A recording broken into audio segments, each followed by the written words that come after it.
ಮೇ ತಿಂಗಳ 15, 16, 17, 2026 ನಮ್ಮ ಬೆಂಗಳೂರು ಮಲ್ಲೇಶ್ವರಂ ವೇಣುಗೋಪಾಲ ಸ್ವಾಮಿ ದೇವಸ್ಥಾನದಲ್ಲಿ ಬ್ರಹ್ಮಾಂಡವಾದ ಯಾದವ ಪೆರಿಯ ಮಹೋತ್ಸವ ನಡೆಯಲಿದೆ ಅಂತ ನಿಮಗೆ ನಾನು ಈಗಾಗಲೇ ಹೇಳಿದ್ದೀನಿ.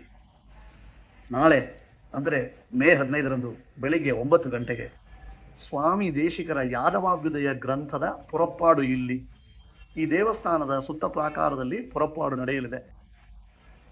ಅದರ ನಂತರ ತಕ್ಷಣವೇ ಯಾದವಾಭ್ಯುದಯ ಮೂಲ ಪಾರಾಯಣ ದಿನಕ್ಕೆ 8 ಸರ್ಗ ಅಂತ ಸೇವೆ ಮಾಡ್ತೀವಿ, ಪಾರಾಯಣ ಮಾಡ್ತೀವಿ. ಅದಾದ ತಕ್ಷಣವೇ ಪೆರುಮಾಳಿಗೆ ಅವತಾರೋತ್ಸವ ನಡೆಯಲಿದೆ. ಕೃಷ್ಣ ಅವತಾರ ಮಾಡಿದ ಅನ್ನೋ ಕಾರಣಕ್ಕೆ ಕೃಷ್ಣನಿಗೆ ಬೆಣ್ಣೆ ಮೊದಲಾದವುಗಳನ್ನು ನಿವೇದನೆ ಮಾಡಿ, ಶಂಖಪಾಲು ನಿವೇದನೆ ಮಾಡಿ ವಿಶೇಷವಾಗಿ ಬೆಳಿಗ್ಗೆ ಪ್ರೋಗ್ರಾಂ ನಡೆಯಲಿದೆ. ಸುಮಾರು 12:30 ಗಂಟೆ ಹೊತ್ತಿಗೆ ಸಾತ್ತುಮರೆಯಾಗಿ ಮುಗಿಯುತ್ತೆ. ನಾಳೆ ಸಾಯಂಕಾಲ ಅಂದರೆ ಮೇ 15, 2026ರಂದು ಸಾಯಂಕಾಲ ರಂಗೋಲಿ ರಾಸರಂಗ ಉತ್ಸವ ಎಂಬುದಾಗಿ ಉರಿಯಡಿ, ಆಮೇಲೆ ಹೋಳಿ, ಹೀಗೆ ಬಹಳ ವಿಶೇಷವಾಗಿ ಎಲ್ಲರೂ ಸೇರಿ ಹೇಗೆ ವಣ್ಣಮಾಡಂಗಳು ಸೂಳ್ತಿರುಕೊಟ್ಟಿಯೂರು ಎಂದು ಕೃಷ್ಣನ ಅವತಾರವನ್ನು ಆಚರಿಸಿದೆವೋ, ಪೆರುಮಾಳ ರಾಸಲೀಲೆ ಮಾಡಿದ ಹಾಗೆ ಅದೇ ಭಾವದೊಂದಿಗೆ ಸಾಯಂಕಾಲ ಉತ್ಸವ ನಡೆಯಲಿದೆ. ನಂತರ ಉಪನ್ಯಾಸ. ಸಾಯಂಕಾಲ ಸುಮಾರು 6 ಗಂಟೆಗೆ ಪುರಪಾಡು.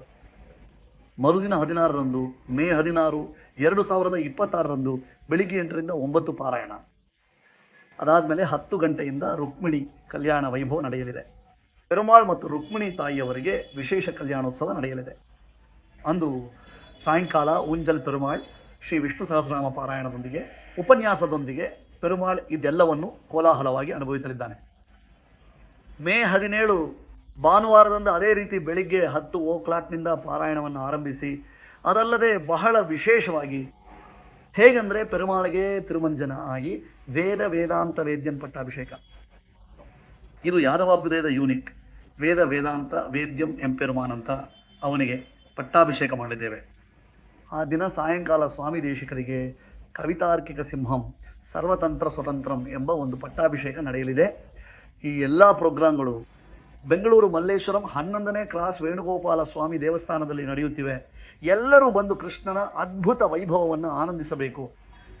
ಶುಕಬ್ರಹ್ಮ ಮುಂತಾದ ಮಹರ್ಷಿಗಳು ಅನುಭವಿಸಿದ ವೈಭವವನ್ನು ಸ್ವಾಮಿ ಶ್ರೀ ವೇದಾಂತ ದೇಶಿಕರು ನಮಗೆ ಕೊಡುತ್ತಿದ್ದಾರೆ. ಆ ಸಂಭ್ರಮವನ್ನು ನಾವೆಲ್ಲರೂ ಸೇರಿ ಅನುಭವಿಸೋಣ. ಜಯ ಗರುಡ ಸುಪರ್ಣ.